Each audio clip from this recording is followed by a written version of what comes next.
McDonald's has entered a Minecraft movie universe, and Grimace, Birdie, and Hamburglar just spawned as new collectibles as part of a Minecraft movie meal with your choice of Big Mac or 10-piece chicken McNuggets with spicy nether flame sauce. Participate in McDonald's for a limited time. A Minecraft movie only in theater. At State Farm, we're committed to uplifting Black futures. In collaboration with organizations like 100 Black Men and National Urban League, State Farm provides high school students with the opportunity to learn and apply best practice strategies for saving and investing, all while offering academic support, life skills, and exposure to college access programs to prepare these students for life after high school. Check out 100blackmen.org and nul.org to donate and learn more. Like a good neighbor, State Farm is there. What's up, y'all? It's your boy David with Black Wealth Renaissance, and I'm here today to tell you guys about Anchor. If you haven't heard of Anchor, it's the best place to make a podcast. Anchor is a free app that has creation tools that allow you to record and edit your podcast straight from your phone. Anchor also distributes your podcast across all major platforms, including Apple Podcasts, Spotify, and many others. You can also make money on your podcast with Anchor with no minimum listenership. Anchor is everything you need to make a podcast in one place. So if you're looking to get started on your own podcast, download the free Anchor app or go to anchor.fm.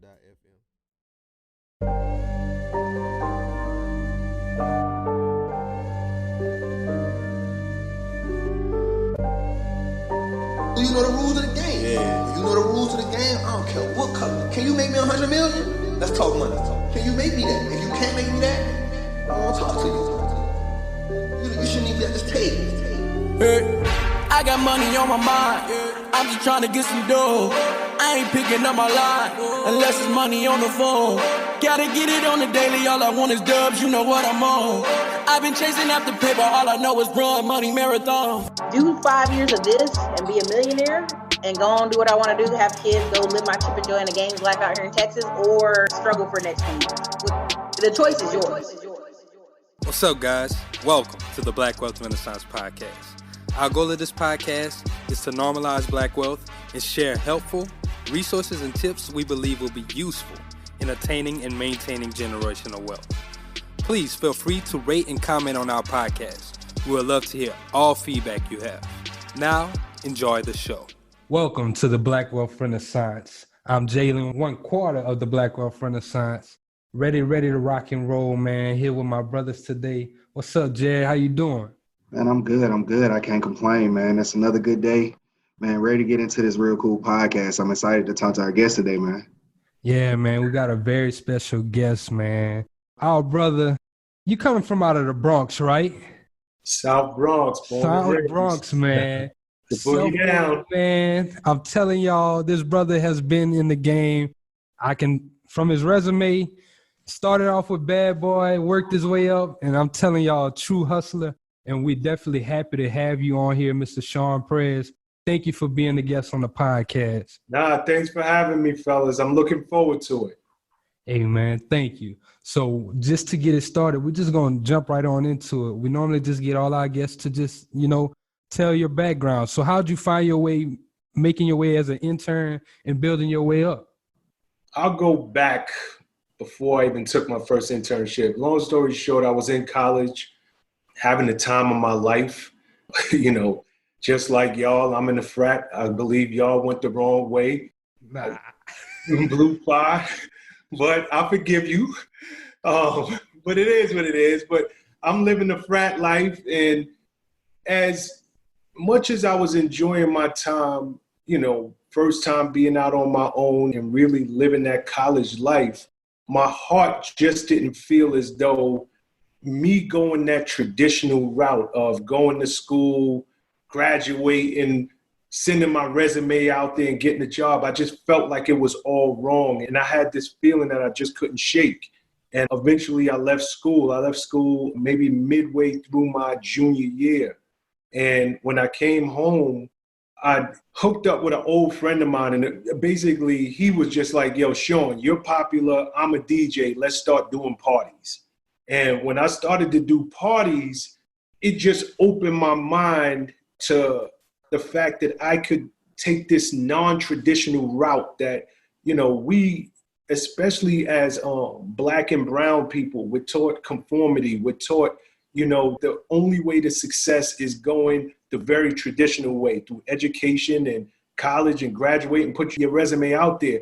And here I was throwing parties and I'm making thousands of dollars a week. And I was like, hold up, like, you know, like everything that I thought was the right way, I'm seeing another way. It's not traditional, but, you know, and I had to really reconcile in my brain because part of me was like, Sean, you're doing it wrong, even though I was making money.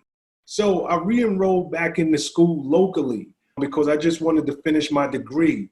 So while I was going to school and doing parties at night, I decided to take an internship because if you throw parties, it kind of parallels the music industry, right? Like you're throwing parties, you're bringing in artists to perform at your parties and stuff like that. So you kind of looking into the window of the music industry. And at this point, I started to make peace with the fact that my life was going to be very non-traditional. I was not going to be a doctor, a lawyer. I wasn't ever going to use that economics degree that I was studying for.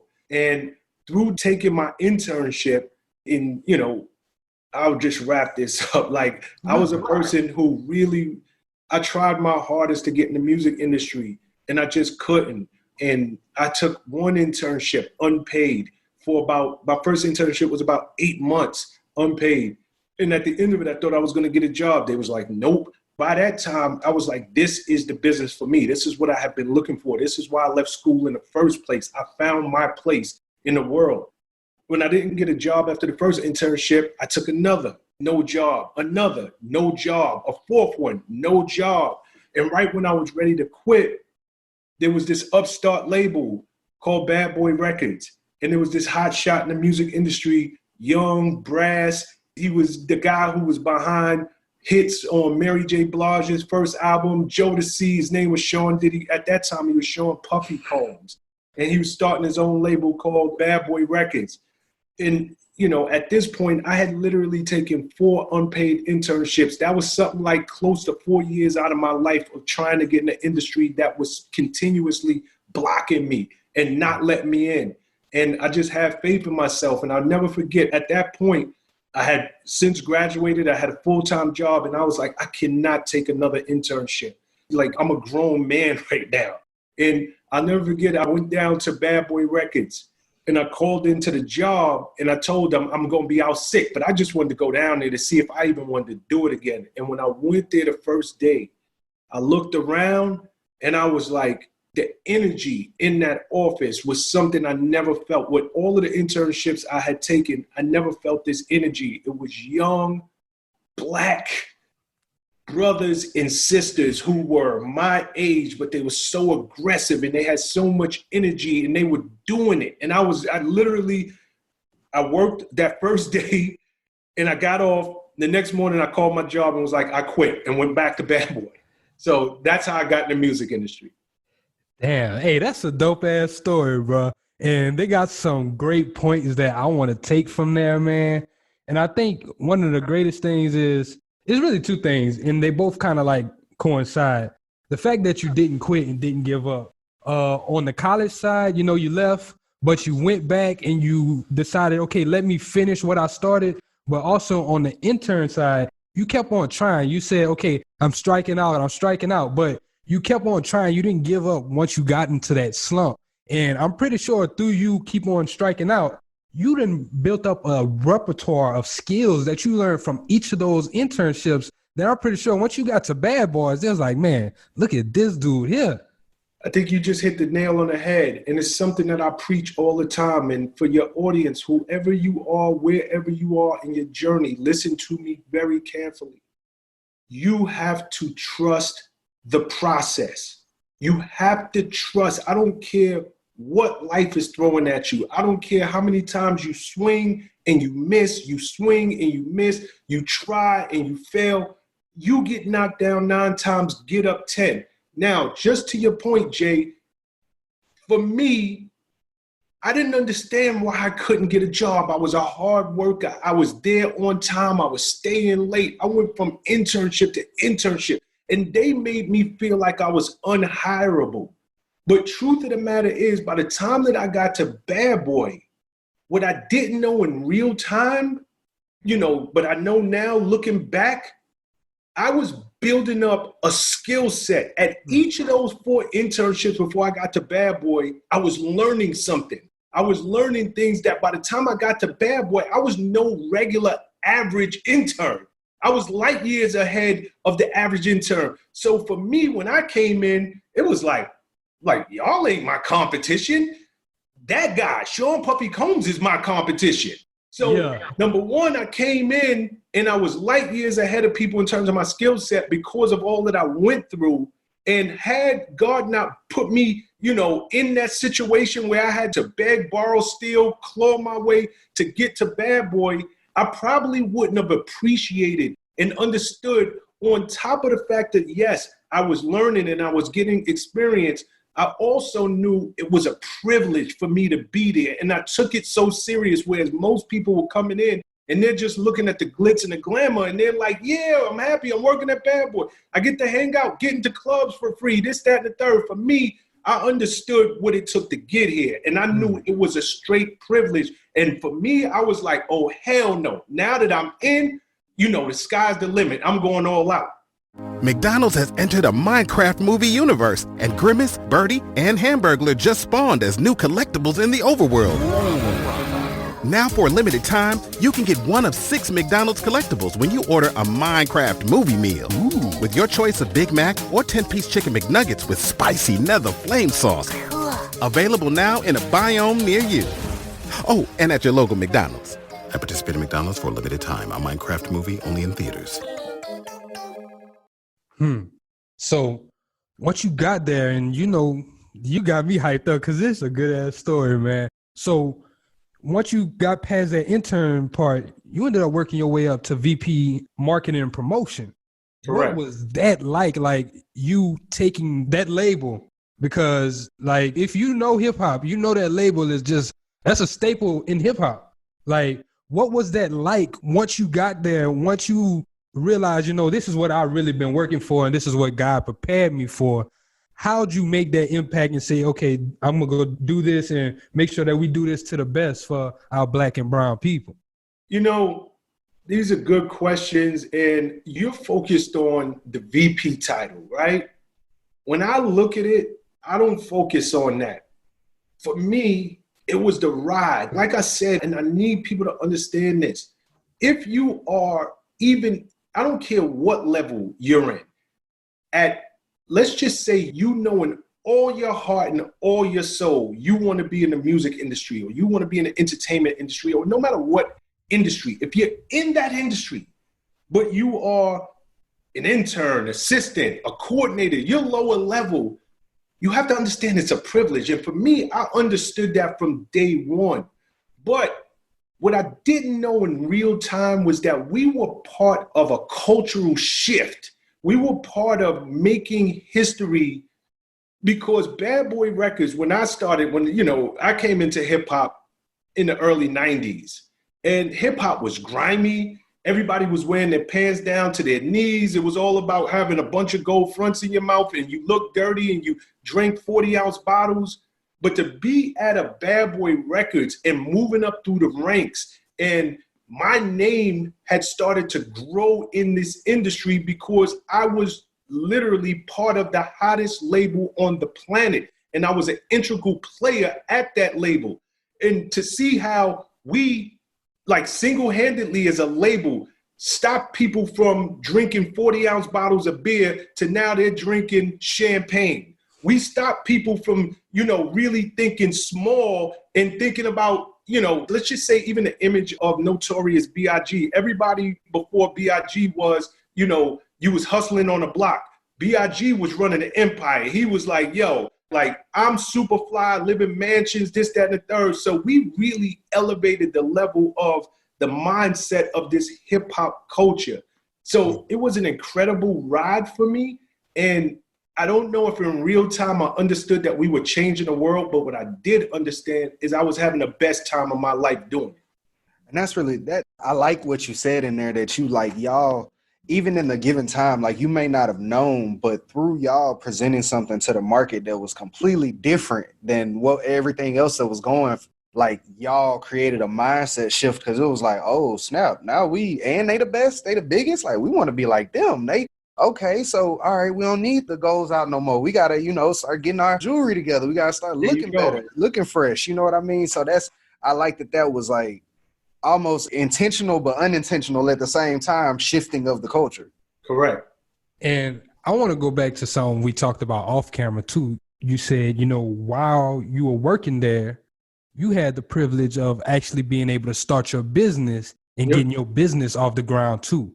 So that was very smart. And what business did you start and how did you connect it and help it grow while you were still doing your other thing?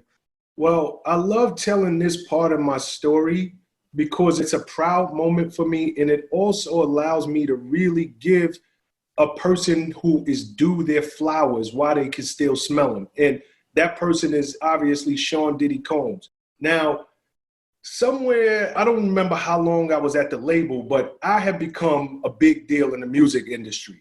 And I was literally behind some of the most incredible out-of-the-box grassroots marketing strategies for, just of all time. At that time, we had the hottest artists on the planet, and I was the guy who was coming up with these marketing plans, and we were implementing them on the streets.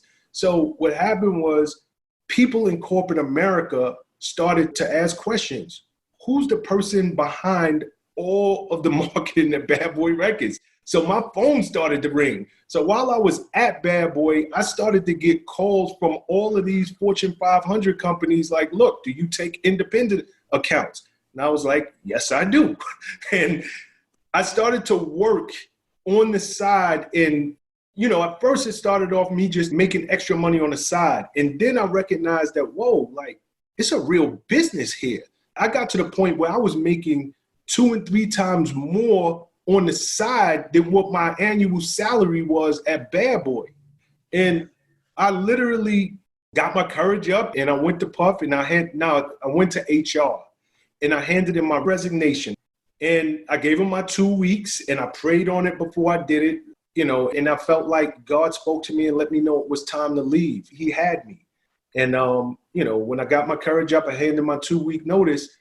I didn't hear from Puff for about 12 days. And on that 12th day, I got the call from HR like, look, Puff want to see you. And I'm like, damn, because that was the call I didn't want to get. Now I got to look this man in the face who gave me my start in the industry. And as I'm walking to his office, I'm nervous. I don't want to tell him I'm leaving, all of this stuff, right? So I get into his office and Puff is like, Playboy, this is the way he talk. Like, and he look at you and he tilt his head. He's like, Playboy, you leaving me? Like, did I do something to you? And I'm just like, with a nervous grin, like, no, I'm trying to start my business, this, that, and the third. And I thought the conversation was going to go south. And somewhere in the middle of the conversation, he told me, he said, yo, Prez, I've been knew you was doing this on the side. And I let you do it. So I want to make you a deal. He said, look, I value what you bring to the table. I love having you on board. Why don't we do this? You can put in your resignation. I'll take you off salary. But I'm going to allow you to stay in your current office. I'm going to give you additional office space so that you can hire staff and bring them. And why don't you build your company under my roof? Use my infrastructure. You can use my name and whatever I can do to help you go out and get more accounts. You got it. The only thing I ask is do not F up my stuff. And I was like, I looked at him and that's when because like I told y'all, I prayed on this move long before I handed in my resignation. And when he said that, again, I go back to what I said in the beginning, you have to trust the process. You have to trust it. When God got something for you, he got it for you.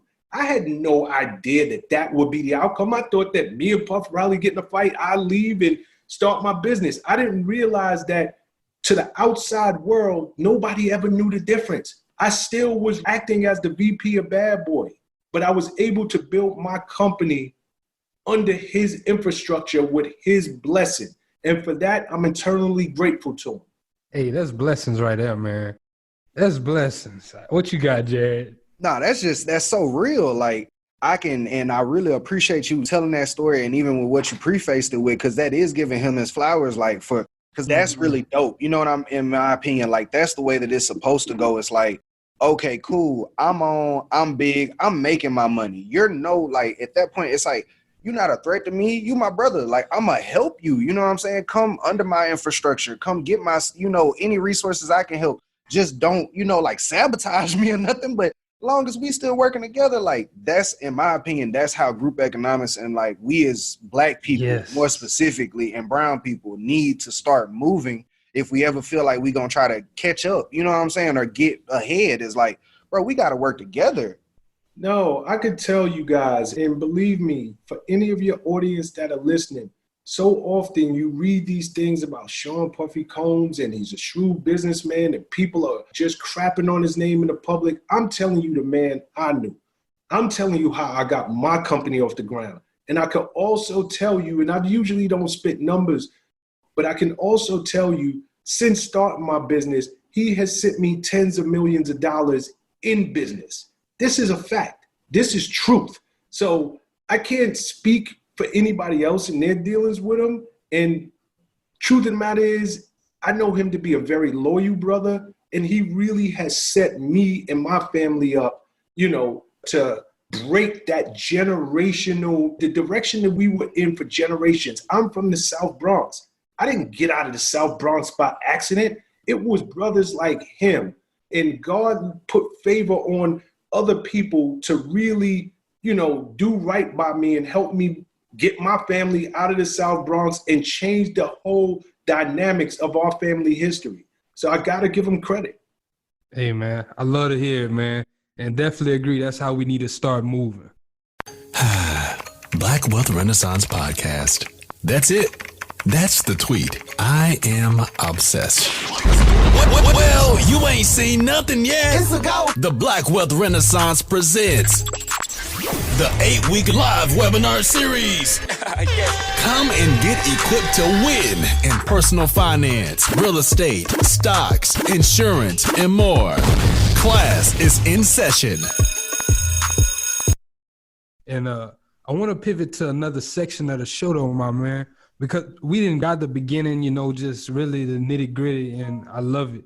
And I know we were talking, you talked about Rich Dad, Poor Dad, giving it to your daughter and stuff. So I know you got some financial intelligence and stuff. So I kind of just want to get into a little bit of that and just talk about, some of the things that we as a people can work on, or any type of tips you can give to our people through that. And I know you say you study economics too. So that's another one that really caught my interest. Mm-hmm. Well, I think us as a people, right? And I say this all the time. If you really want to be 100% honest about it, we came over to this country in shackles and in chains. And we were held down for 400 years. And literally, we probably are 1, 2, 3 generations of really being allowed to make money. Yes. So we are so far behind, not just in terms of making money, but financial literacy. Understanding once you make the money, what do I do with it? The other cultures out there, they like to look and they, want to gloss over the fact that before maybe 2, 3 generations ago, we didn't have no money. And if you don't have money, you don't know what to do with it. And now that we are, as a people, able to make some money, I think the biggest thing holding us back is financial literacy. So for me, it starts there. It starts with teaching our youth, starts with teaching our peers. Once you have money, this is how you even create a budget. I speak to people who are grown men and women, and they don't even know something as simple as creating a budget. People still are putting their money in a shoebox, don't have bank accounts. People don't understand, where do I invest my money? Who do I even look to say, look, I got a couple of extra dollars. Is it better for me to do online day trading? Should I trust a broker with my money? Is real estate the route to go? Should I invest in a bit? Like, we are living so much at a deficit, and it's not our fault because we just never had money to invest. We never had a need for financial literacy. But to me, that's the biggest thing that holds our people back. And I am a strong, strong advocate of not only encouraging people and motivating people to look at where they are now and see themselves, no, I don't have to die this way. Just because I was born in these circumstances, I don't have to die on this same block, in the same neighborhood, making the same amount of money as my mother. But while you are propelling your life to the next level, you need to understand, how do I die and leave my children, the next generation, something more than bills, which so often our parents left us because they just didn't, they didn't plan for the next generation. That's cold hard facts, man. And I definitely agree with you. And we had posted something like last week, and like you said, with the generations, the woman said, imagine being forced to play Monopoly, and for 400 years, you couldn't collect $200 every time you pass go. But once you did start collecting that money, another 50 of those years, they taking half of it. They taking shit. And once you really start to get that foothold up, she compared it to, man, y'all doing too good. And that's whenever they hit Tulsa. That's whenever all of the things that we were starting to do, they got destroyed. And in my mind, I feel like a fear kind of set into our people of like, if we try that again, they might do it again. And I feel like we shouldn't have to feel that way. I said this myself. I feel like that just taught us that we should be better protected. We should learn how to move our money better and really protect ourselves from outside forces. I can't agree with you more, but I can't stress enough. Think back to the 60s. We weren't making money like that. 70s, we weren't making money like that. Coming to the 80s and 90s is when our people first, granted, in the 60s, you had people like Berry Gordy. You had, there were some Black people who were making money, but for the most part, we were not getting equal pay for equal work. We were not able to be entrepreneurs. We just did not have the money. And where so many of our people are born gifted and athletically gifted, and they're able to go to the leagues and all that, and they make all of this money, they don't know what to do with it. And 3, 4, 5 years after they get out the league, they're broke. So I'm so dead locked into the fact that it is, making money is one part of it, but knowing what to do with your money once you get it, that's a whole separate thing.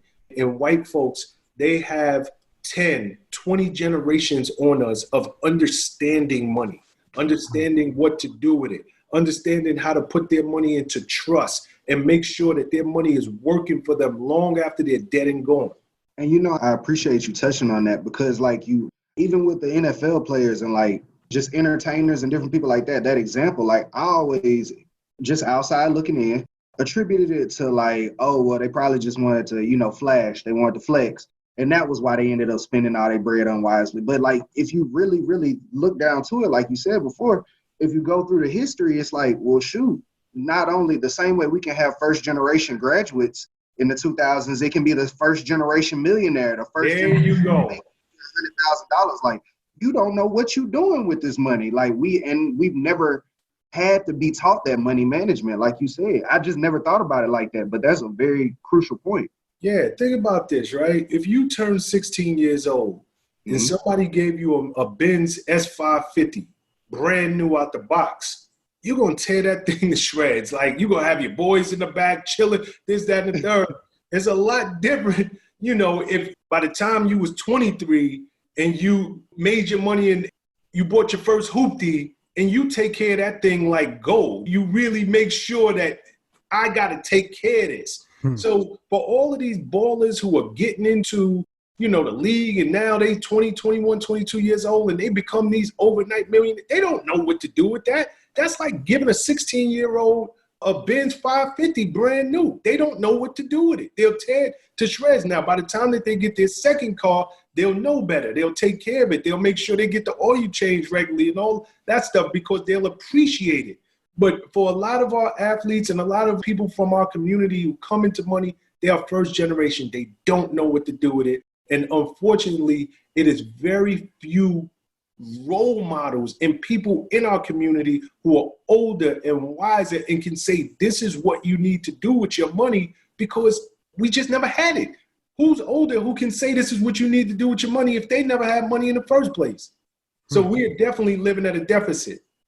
That's the facts, man. But that's why we started platforms like this, and there's platforms like Revolt even doing money management things and stuff like that. So it's a lot of people, we're starting to come to that awakening, and we're starting to finally say, okay, man, it is something a little bit different than what we've been taught, what we've been seeing. So I'm definitely amazed and just happy to be a part of this wave. And I kind of want to ask you, since you're close to the music industry, and the music industry kind of has that same kind of similarity with sports, is there anything that you've been kind of trying to do to teach maybe some of these younger artists that's coming up? Hey, you don't have to go buy all of those chains, or you don't have to go splurge in the strip club and do all of this. I know you want that image, but maybe buy some assets first. You know, at the core of it all, I'm a teacher. At the core of it all, I'm a person who loves to give advice, and I really love to push our people forward. So when I was in the music industry active every single day of the week, that was something that I sat every artist down and I really tried to help them to understand. Number one, the NBA playoffs are here, and I'm getting my best in on FanDuel. Talk to me, Chuck GPT. What do you know? All sorts of interesting stuff, even Charles Barkley's greatest fear. Hey, nobody needs to know that. New customers bet $5 and get $250 in bonus bets if you win. FanDuel, America's #1 sportsbook. 21 plus and present in Virginia. Must be first online real money wager. $5 deposit required. Bonus issued is non-withdrawable bonus bets that expires 7 days after receipt. Restrictions apply. See full terms at FanDuel.com/sportsbook. Gambling problem? Call 1-800-GAMBLER. You got 15 minutes. Like there are very few Drakes who are having a 10, 15-year run. There are very few Jay-Z's, Kanye West, Eminems. That doesn't happen in hip-hop. You might get a hit record, and you're out of here.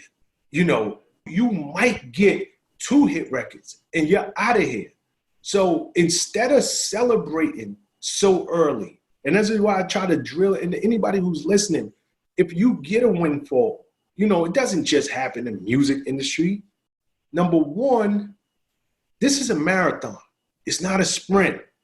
This thing, it's long term. You can make millions. We go into a recession and your money's gone. The stock market dry up. Maybe it has nothing even to do with you. So you always got to plan for long term. And people, they think because they hit it big, they hit it out the park, that I could throw my hands up and celebrate. It don't work like that. You don't celebrate until the race is over, until your money is stacked so high that it ain't nothing you can do, nothing to blow all that money. You have generational wealth. And if you can't look yourself in the mirror, I don't care how much you getting on the gram and you taking stacks of money putting into your ear, or you got shoebox money rolled up in rubber bands and you think you rich. No, that can leave tomorrow. Bottom line is, stop celebrating so early and understand this thing is a marathon. It's not a sprint. That's a great answer, man. You definitely got to be prepared. And I was liking how you were talking about that estate planning too, because that's definitely one of the pivotal things, is being able to pass that down. Like you said, that generational wealth. You got to actually try to fuck up the money in order to get rid of the money. There you go. There you go. I mean, not for nothing, but, you know, when I was young, right, I used to walk through this neighborhood in New York City called Scarsdale. It's one of the richest neighborhoods in the USA. You can look it up. One of the richest zip codes in the USA. And I would walk through that neighborhood and I would just dream. I would dream and I would look at the big houses and the big estates, and I would just dream, who lives in these houses? How did they make their money? You know, are they that much smarter than us? You know, is their education that much better than ours? And I'll never forget, one day I was walking through the neighborhood, and, you know, I used to go there for peace, tranquility. Coming from the Bronx, I needed to go someplace that was just quiet. and I could just think. But I remember walking through the neighborhood one day, and God just, he turned the light on in my head. And I understood in that moment, half of the people who live here, they didn't even make the money. This money was passed down to them through generations. Maybe their grandfather, their grandmother, somebody so far back they don't even know, made great money, bought the houses in this neighborhood when it was cheap, and when they left and passed away, they willed it to the next generation. All the next generation got to do is keep it up. Just don't mess it up. House is paid for already. But at the same time that it's paid for, it's going up in value. Every generation that gets it, it goes up in value. So now it's somebody sitting in that house that didn't earn it, probably don't make no more money than I make, but they're living in a house that all they got to do is pay taxes on and keep the lawn cut and look the part. But they have this generational wealth because their grandparents set them up in trust so that a future family member that they would never meet would be taken care of. And that's something that we have to do. I agree with that. That is something that we really we got to do and start to set up as a people to make sure that our next generations, if they can get any type of head start. I think that's the biggest thing that a lot of people don't be factoring in is just bro, if you can own a home and then you pass that down to your kids, and now they have a house to work with. They can rent it. They can refinance it. They can just live or do whatever they need to. They can sell it. They can do whatever they need to with this house because you left them an asset. You know what I'm saying? And that's one less thing that even if they're just living in it, and let's say they're living in this place and it's a more expensive neighborhood, like you were saying, now you get to live in a good neighborhood. You get to have the good school district and all these other different things. And let's say they genuinely might not be able to afford it. All they really can keep up with is the taxes. Now they don't have to worry about rent on a monthly basis in that market. You see what I'm saying? So it's those type of advantages people, in my opinion, really sleep on, that just you can change the outlook of your family with a house, with some assets. With some assets. Jared, you just hit the nail on the head. Unfortunately, our people, we leave the next generation with debt. We don't leave them with anything. But imagine if you can leave them with this appreciating asset, that if you didn't leave them nothing else, do you know how much you can do if you didn't have to worry about a roof over your head? You didn't have to worry about the landlord hiking up the rent every 2 years on you. You would be so much further ahead than the competition. That's stress off of you right there. Now I can think about how to make more money. I can think better. But if all you can think about is how to pay your bills, so now you got to work a double shift at a job you can't stand because that's the only way you're going to keep the lights on. You already starting a race 5 places behind. It's so important for our people to leave the next generation with appreciating assets. It just gives them such a head start. Amen. And that's the gospel, my brother. We got to leave our people with these assets, and we really just got to be able to build for our families. And I like how you said, you can't think if you just paying the bills. I often look at our community as just we in survival mode. We just trying to grind.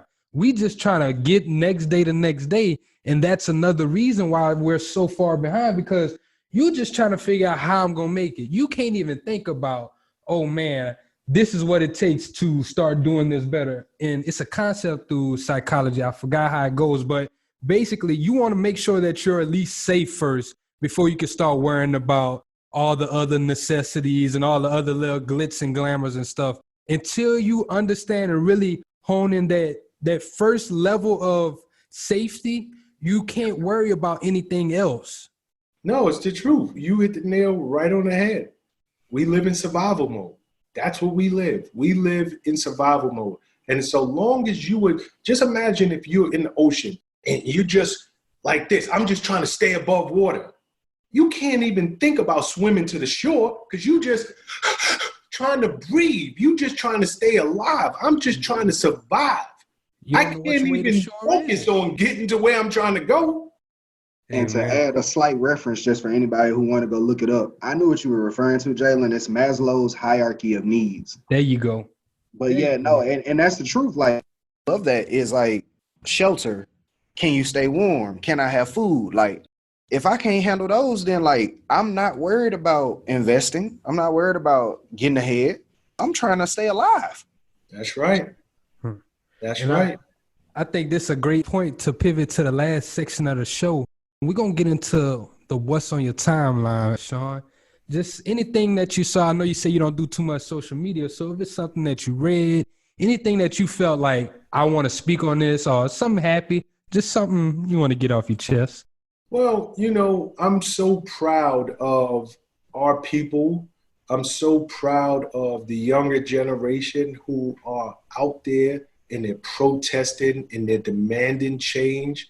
I'm so proud of people really standing up because, I was really thinking about, we spoke offline about this section of your show, and I was like, what's really on my timeline? And truth be told, I'm really into Black news and seeing how, I'm a person who I really want to push our people ahead, and seeing how our people, especially the younger generation, is standing up, not just here in the United States, but all over this world. And they're bold with it. They're tearing down these statues. They are making sure that people are now listening. No longer will we tolerate being treated like second-class citizens. No longer will we tolerate our people getting killed in the street at a rate that is so much higher than all the other, races and creeds out there combined. You will see us as human beings. And I just think it's admirable. Me, a person who, I'm sitting back and watching the news and I'm scrolling through my timeline and I'm seeing the pride that they're having. And just truth be told, I love the fact that there are white people out there holding signs that saying Black Lives Matter. I love the fact that there are people who, are crippled and they're just out there and they're holding these signs. To me, that's what's inspiring me. And that's probably what's, really has my attention on my timeline. Hey, and I can't agree too. Whenever I saw it happening on a global scale, I think it was like they were in Germany and they were like by the U.S. Embassy. I was like, man, like my grandmother, we were watching the TV together. She was like, this might be a different time. Like, because just this energy right now, this energy is different than even 2014, whenever this first thing happened in Ferguson and everything. This energy feels a whole lot different now. And like you said, like we ain't having that shit no more. No, the energy feels so different. And I love the fact that people are out there and they're so bold with it. Like, I never in my lifetime thought, never, that I would see NASCAR say that the Confederate flag is no longer allowed. I ain't gonna lie. That one shook me. Yeah, like think about that. I never in my lifetime thought that I would see police fired the day after they shoot somebody dead on the street. Like this just doesn't happen. It doesn't happen.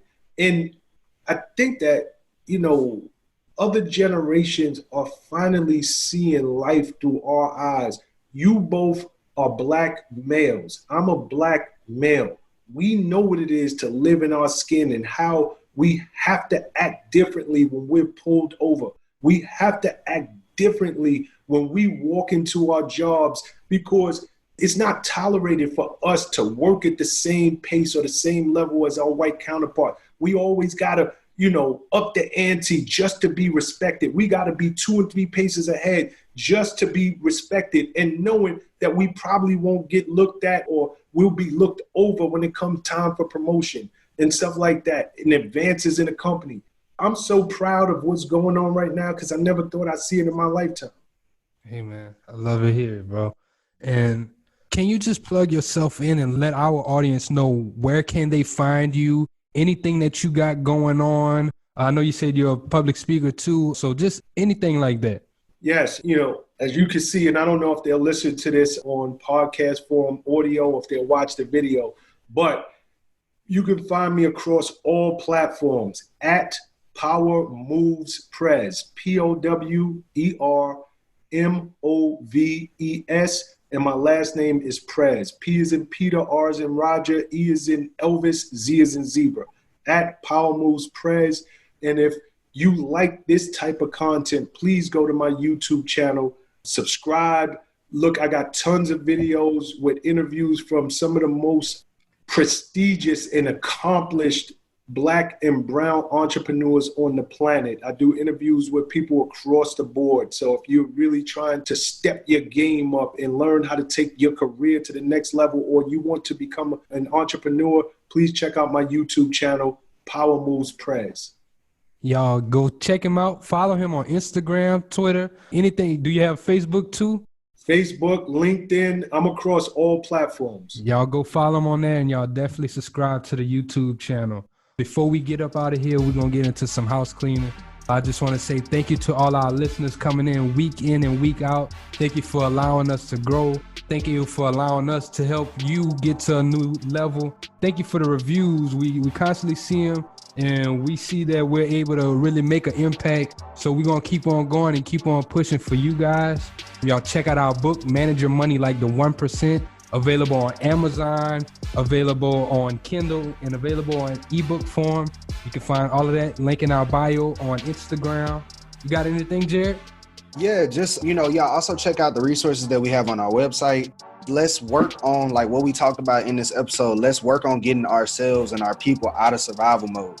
No matter how much money you make, especially one of the first things you can do is get started with a budget. We have that set up on the website. You can get you a budget and at least see where your money, no matter how little, where it's going. And then from there, you can start trying to get you a plan and figure out something to get you out of survival mode so that you can get to building that generational wealth and get to a place where you can start getting your family set up. So just help us. Yeah. So on that note, this is Black Wealth Renaissance signing out. Peace. I got money on my mind.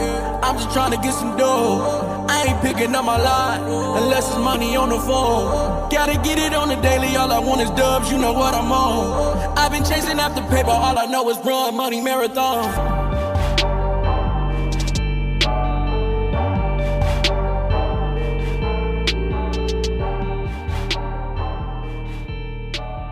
Mobile phone companies say they offer home internet. But if their internet comes from a cell phone network, you should know. It's just phone internet, not home internet. Keep your home up to speed with Cox. Cox internet is faster and has more reliable download speeds than 5G home internet. Cox is the real home internet you're looking for.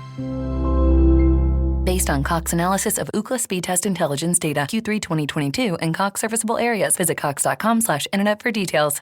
The Coca-Cola Company, Keurig Dr. Pepper, and PepsiCo are bringing consumers more choices with less sugar than ever before. From sparkling, flavored, and bottled waters to zero-sugar sports drinks, teas, and sodas, consumers are taking advantage of these choices. In fact, nearly 60% of beverages sold contain zero sugar. To learn more, visit balanceus.org. McDonald's has entered a Minecraft movie universe, and Grimace, Birdie, and Hamburglar just spawned as new collectibles in the overworld. Now for a limited time, you can get one of 6 McDonald's collectibles when you order a Minecraft movie meal. Ooh. With your choice of Big Mac or 10-piece chicken McNuggets with spicy nether flame sauce. Available now in a biome near you. Oh, and at your local McDonald's. At participating McDonald's for a limited time. A Minecraft movie only in theaters.